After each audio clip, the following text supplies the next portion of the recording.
Hello साथियों, स्वागत है आपका हमारे अपने YouTube channel Ajit art all classes में। जैसा कि कल हमने आपको इससे पहले वाली जो क्लास हमने आपको दी थी उसमें हमने ग्रंथों के बारे में चर्चा की थी, कहाँ पे कला का उल्लेख मिलता है इन ग्रंथों में।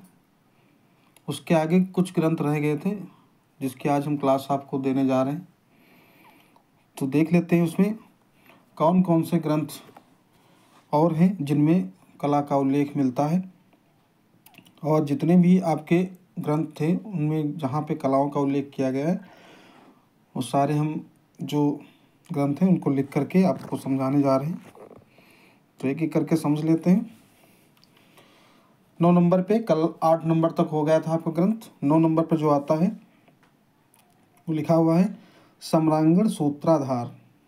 ठीक है, जो 11वीं शती ईस्वी का है और रचनाकार जो इसके हैं वो राजा भोज हैं। ठीक है, सम्रांगण सूत्राधार 11वीं शती ईस्वी का है और रचनाकार जो हैं वो है राजा भोज हैं। ठीक है, अब इसके अंतर्गत क्या क्या मिला है, उपलब्धियां हुई हैं कला के अंतर्गत। तो कला के अंतर्गत हम देख लेते हैं एक एक करके। तो नंबर 1 पे लिखा है, इस ग्रंथ में चित्रकर्म को 6 अध्यायों में बांटा है। ठीक है, या बांटा है या बांटा गया है। इस ग्रंथ में चित्रकर्म को 6 अध्यायों में बांटा गया है। ठीक है, अब कौन कौन से अध्याय हैं उन अध्यायों को समझते हैं। 6 अध्याय जो आपके हैं। तो नंबर 1 पे है चित्रोद्देश्य। नंबर 2 है भूमि बंधन, जिसको अंतराल कहा गया है। ठीक है, अंतराल जो है हमारा जो आपके जो इससे पहले हमने आपको बताया था पिछली क्लास। ठीक है, अंतराल जो है भूमि बंधन इस चित्रकर्म जो है सम्रांगण सूत्राधार जो ग्रंथ के अंतर्गत जो चित्रक्रम है उसको भूमि बंधन को अंतर्गत जो है अंतराल को कहा गया है, भूमि बंधन। ठीक है, आगे हम तीसरे नंबर पे देखते हैं। इसको का तीसरा है लेपित कर्मादि। ठीक है, लेपित कर्मादि जिसको कहा जाता है दीवार ओपने की विधि। ठीक है, ये दीवार ओपने की विधि है जो उसको लेपित कर्मादि बोलते हैं। चौथा जो हमारा अध्याय है वो है मनोत्पत्ति। ठीक है, 5वां जो अध्याय आपका है वो अंडक प्रमाण। 6ठा जो आपका अध्याय है वो है रस दृष्टि लक्षण। तो इस ग्रंथ के अंतर्गत यानी कि जो चित्रकर्म है, ठीक है, उसको 6 अध्यायों में बांटा गया है। उन 6 अध्यायों के हमने आपको नाम बता दिए हैं। चित्रोद्देश्य, भूमि बंधन, ठीक है, जिसको अंतराल को कहा गया है, और लेपित कर्मादि दीवार ओपने की विधि होती है, और चौथा आपका मनोत्पत्ति, 5वां आपका अंडक प्रमाण, और 6ठा आपका रस दृष्टि लक्षण। ये तो हो गई बात सम्रांगण सूत्राधार की। आगे हम देखते हैं 10 नंबर पे आपका और एक ग्रंथ है, उसके बारे में चर्चा कर लेते हैं। तो 10 नंबर पे आपका है मानसार। ठीक है, अब ये 7वीं शती ईस्वी का है, उसके सामने लिखा हुआ है मानसार जो है 7वीं शती ईस्वी का है। ठीक है, अब मानसार जो ग्रंथ है इसके अंतर्गत कौन सी कला की उपलब्धि हुई, किन किन चीज़ों को बताया गया है, वो हम एक एक करके समझते हैं। ठीक है, आइए देखते हैं क्या है इसमें। लिखा है यह शिल्प शास्त्र का ग्रंथ है। ये बहुत इम्पोर्टेंट है, याद रखना कि मानसार जो ग्रंथ है किस कला से संबंधित है। तो याद रखना कि यह जो है शिल्प शास्त्र का ग्रंथ है। ठीक है, जिसमें आपकी वास्तुकलाएँ जो होती हैं, भवन निर्माण, ठीक है, राजमहल इत्यादि जो हैं वो जो है शिल्प के अंतर्गत आते हैं। इसलिए इसको कहा गया है कि यह शिल्प शास्त्र का ग्रंथ है, जिसमें नागर, बेसर, द्रविड़।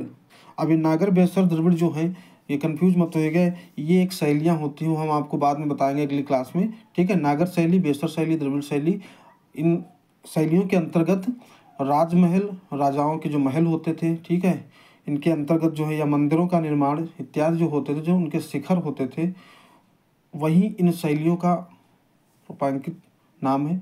ठीक है, उन शैलियों के अंतर्गत कौन कौन से नागर शैली में बना हुआ है, बेसर शैली में या द्रविड़ शैली में, कौन सा महल, कौन सा मंदिर, कैसे किस शैली में बना है, तो उसके बारे में हम आगे बताएंगे। लेकिन यहाँ पर इतना ही समझ लीजिए कि नागर, बेसर, द्रविड़ राजप्रसादों का उल्लेख मिलता है। और जहाँ पे राजप्रसाद लिखा हुआ है तो राजप्रसादों का मतलब होता है राजा का महल या राजमहल, ठीक है, उसी को बोलते हैं राजप्रसादों का उल्लेख मिलता है।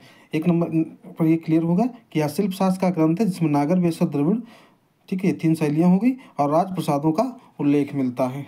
अब आगे हम नंबर 2 पे देखते हैं।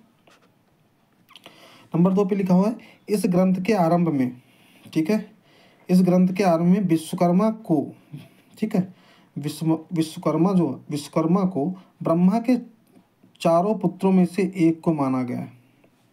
उसे कहने को तो ब्रह्मा के बहुत कई पुत्र हैं, ठीक है, मनुष्य जो उत्पत्ति हुई उनमें कई पुत्र हैं, लेकिन यहाँ पे मुख्य जो आपके हैं ब्रह्मा के 4 पुत्रों में से विश्वकर्मा को एक माना गया है। आप लोग सभी लोग जानते हो कि जो भी भवन निर्माण का कार्य या ब्रिज का निर्माण या जितना भी आपका वास्तुकला से संबंधित चीज़ें हैं उनसे जो लोग जुड़े हैं वो लोग विश्वकर्मा की पूजा करते हैं, ठीक है। तो इसी जो आपका ये दूसरा पॉइंट है लिखा गया है कि इस ग्रंथ के आरंभ में विश्वकर्मा को ब्रह्मा के 4 पुत्रों में से एक को माना गया है, ठीक है, इसका उल्लेख मिला है।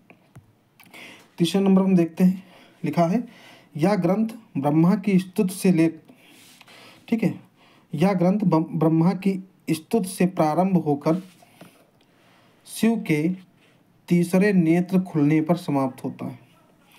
कहने का मतलब ये है कि तीसरे नंबर में जो उल्लेख किया गया है ये ब्रह्मा की स्तुति से प्रारंभ होकर शिव के, यानी कि शिव जी जो हैं भगवान, उनके तीसरे नेत्र खुलने पर समाप्त होता है। सारा उल्लेख जो है उसके अंतर्गत मिलता है, ठीक है। अन्य ग्रंथों में हम देखते हैं, अन्य ग्रंथ जो लिखा हुआ है आपका कला का उल्लेख, ठीक है, तो इसमें जो लिखा गया है इसमें है आपका, देखते हैं पहले नंबर 1 पे अन्य ग्रंथों में कला का उल्लेख। तो नंबर 1 पे जो है वो लिखा गया है ललित विस्तार, ठीक है। तो अन्य ग्रंथ जो आपके और कौन से ग्रंथ है जिसमें कला का उल्लेख है, तो पहले नंबर आपका है ललित विस्तार जिसमें 86 कलाएँ बताई गई हैं, ठीक है। और दूसरा जो आपका है वो है आपका प्रबंध कोश में 72 कलाएँ बताई गई हैं। और तीसरे नंबर पे काम सूत्र है जिसमें 64 कलाएँ बताई गई हैं। और चौथा आपका अथर्ववेद में 64 कलाएँ बताई गई हैं। और मानसार में 32 कलाएँ बताई गई हैं।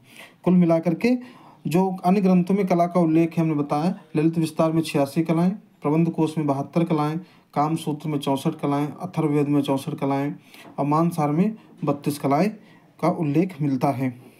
आगे हम देखते हैं, इसी में लिखा हुआ है क्षेमेंद्र द्वारा रचित कला विलास में 350 कलाओं का उल्लेख है, ठीक है।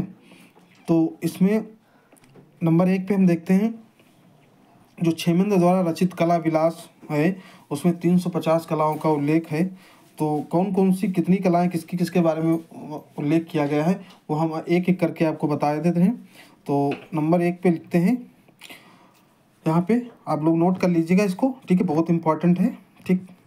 यहाँ पे लिखा गया है नंबर 1 पे 64 सुनारों की 64 जो कलाएँ हैं वो सुनार की कलाएँ बताई गई हैं, ठीक है। नंबर 2 पे जो आपकी हैं 64 जो दूसरे नंबर पे जो दी वैश्याओं की कलाएँ बताई गई हैं, 64 कलाएँ जो हैं वैश्याओं की कलाएँ हैं। नंबर 3 पे जो दिया गया है वो दिया गया है जन उपयोगी कलाएँ हैं, ठीक है, 64 जन उपयोगी की। कहने का मतलब ये 64 सुनारों की कलाएँ, 64 वैश्याओं की कलाएँ और 64 जन उपयोगी की कला बताई गई हैं। चौथे नंबर पे हम देखते हैं लिखा गया है 100 सार कलाएँ बताई गई हैं, ठीक है। और 5वें नंबर पे लिखा गया है आपका 16 कायस्थों की कलाएँ बताई गई हैं, ठीक है। और 6 नंबर पर देखते हैं 32 जो कलाएँ हैं वो धर्म अर्थ काम मोक्ष की बताई गई हैं, ठीक है। 32 कलाएँ जो हैं धर्म अर्थ काम मोक्ष की बताई गई हैं, ठीक है। 7वें नंबर पर हम देखते हैं 10 जो आपकी हैं वो भेषज की कलाएँ बताई गई हैं। कहने का मतलब ये हो गया कि जो क्षेमेंद्र द्वारा रचित कला विलास है, ठीक है, उसमें 350 कलाओं का जो उल्लेख किया गया है ये तो संपूर्ण कला उसमें मिलती ही है 350, लेकिन कितनी कितनी कलाओं को बांटा गया है, किसको किसको कितनी कलाएं अंतर्गत का उपयोग होता है, तो वो यहाँ पे वर्णन कर दिया है इन्होंने कि 64 जो हैं सोनार की कलाएं, 64 वैश्याओं की कलाएं, 64 जनोपयोगी कलाएं, 100 सार कलाएं, और आपकी जो 16 हैं कायस्थों की कलाएं, और 32 जो हैं अर्थ धर्म अर्थ काम मोक्ष की कलाएं, और 10 आपकी भेषज की कलाएं बताई गई हैं। ठीक है, तो ये जो अभी तक हमने आपको इन कलाओं के बारे में बताया, ये ग्रंथों ये महाकाव्यों के अंतर्गत जहाँ जहाँ पर कला का उल्लेख मिला उसके अंतर्गत हमने आपको एक एक करके ग्रंथ समझा दिए हैं।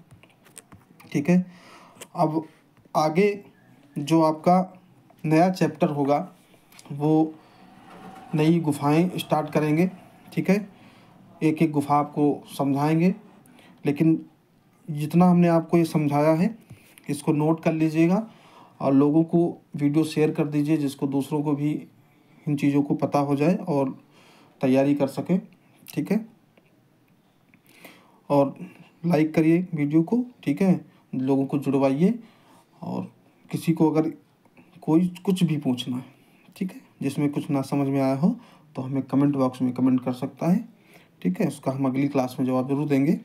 तब तक के लिए सभी को राधे राधे।